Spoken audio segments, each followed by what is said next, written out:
প্ৰথমতে মই দেশৰ প্ৰধানমন্ত্ৰী নৰেন্দ্ৰ মোদী ডাঙৰীয়াক উষ্ম আদৰণি জনাইছোঁ, স্বাগতম জনাইছোঁ অসমৰ এই পৱনভূমিত।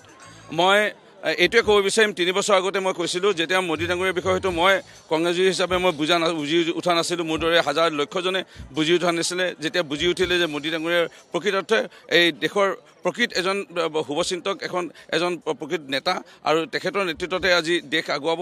আজি তেখেতৰ প্ৰতি বিশ্বাস, মাননীয় ডক্টৰ হিমন্ত বিশ্ব শৰ্মা ডাঙৰীয়াৰ প্ৰতি বিশ্বাস ৰাখি মই কংগ্ৰেছ ত্যাগ কৰি পেলাই ভাৰতীয় জনতা পাৰ্টি যেতিয়া আহিছিলোঁ, তেতিয়া কৈছিলোঁ কংগ্ৰেছ দলটো একেবাৰে ডুবন্ত নাও, কংগ্ৰেছ নিক্ষেপ হৈ যাব। আজি কংগ্ৰেছ নিক্ষেপ হ'বলৈ গৈ আছে।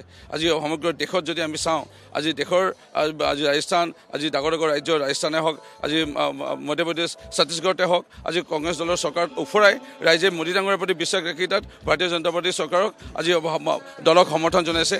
আজি শেহতীয়াকৈ আমি উত্তৰ পূৰ্বাঞ্চলত যদি চাওঁ, মিজোৰামত আঞ্চলিক দল জিকিল যদিও সেই আঞ্চলিক দলৰ সমৰ্থন আজি বিচাৰিছে মোদী ডাঙৰীয়াৰ, আৰু মোদী ডাঙৰীয়া আৰু ডক্টৰ হিমন্ত বিশ্ব শৰ্মা ডাঙৰীয়াৰ নেতাৰ মুখ্য অভিভাৱক, আৰু আজি ভাৰতীয় জনতা পাৰ্টীৰ সমৰ্থনত মিজোৰামত আজি চৰকাৰ গঠন হৈছে। মই আগত কংগ্ৰেছত থাকোঁতে 2000-3000 ভোটত জিকোঁ, এইবাৰ মই 42,000 ভোটত মই জয় হৈছোঁ। এয়া বিশ্বাস মোদী ডাঙৰীয়াৰ প্ৰতি, ভাৰতীয় জনতা পাৰ্টীৰ প্ৰতি।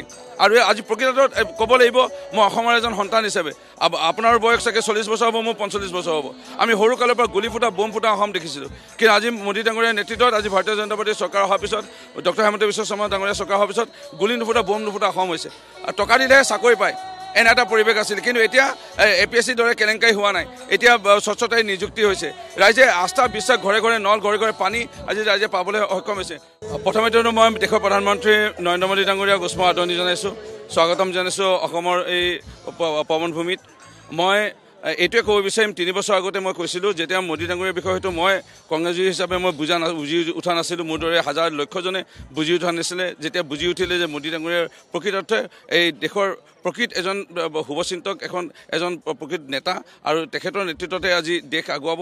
আজি তেখেতৰ প্ৰতি বিশ্বাস, মাননীয় ডক্টৰ হিমন্ত বিশ্ব শৰ্মা ডাঙৰীয়াৰ প্ৰতি বিশ্বাস ৰাখি মই কংগ্ৰেছ ত্যাগ কৰি পেলাই ভাৰতীয় জনতা পাৰ্টি যেতিয়া আহিছিলোঁ, তেতিয়া কৈছিলোঁ কংগ্ৰেছ দলটো একেবাৰে ডুবন্ত নাও, কংগ্ৰেছ নিক্ষেপ হৈ যাব। আজি কংগ্ৰেছ নিক্ষেপ হ'বলৈ গৈ আছে।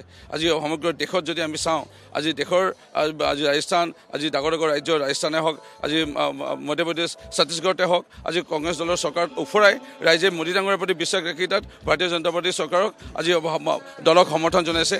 আজি শেহতীয়াকৈ আমি উত্তৰ পূৰ্বাঞ্চলত যদি চাওঁ, মিজোৰামত আঞ্চলিক দল জিকিল যদিও সেই আঞ্চলিক দলৰ সমৰ্থন আজি বিচাৰিছে মোদী ডাঙৰীয়াৰ, আৰু মোদী ডাঙৰীয়া আৰু ডক্টৰ হিমন্ত বিশ্ব শৰ্মা ডাঙৰীয়াৰ নেতাৰ মুখ্য অভিভাৱক, আৰু আজি ভাৰতীয় জনতা পাৰ্টীৰ সমৰ্থনত মিজোৰামত আজি চৰকাৰ গঠন হৈছে। মই আগত কংগ্ৰেছত থাকোঁতে 2000-3000 ভোটত জিকোঁ, এইবাৰ মই 42,000 ভোটত মই জয় হৈছোঁ। এয়া বিশ্বাস মোদী ডাঙৰীয়াৰ প্ৰতি, ভাৰতীয় জনতা পাৰ্টীৰ প্ৰতি।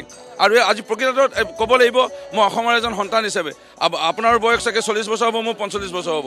আমি সৰুকালৰ পৰা গুলি ফুটা, বোম ফুটা অসম দেখিছিলোঁ, কিন্তু আজি মোদী ডাঙৰীয়াৰ নেতৃত্বত আজি ভাৰতীয় জনতা পাৰ্টীৰ চৰকাৰ অহাৰ পিছত, ডক্টৰ হিমন্ত বিশ্ব শৰ্মা ডাঙৰীয়াৰ চৰকাৰ অহাৰ পিছত গুলি নুফুটা, বোম নুফুটা অসম হৈছে।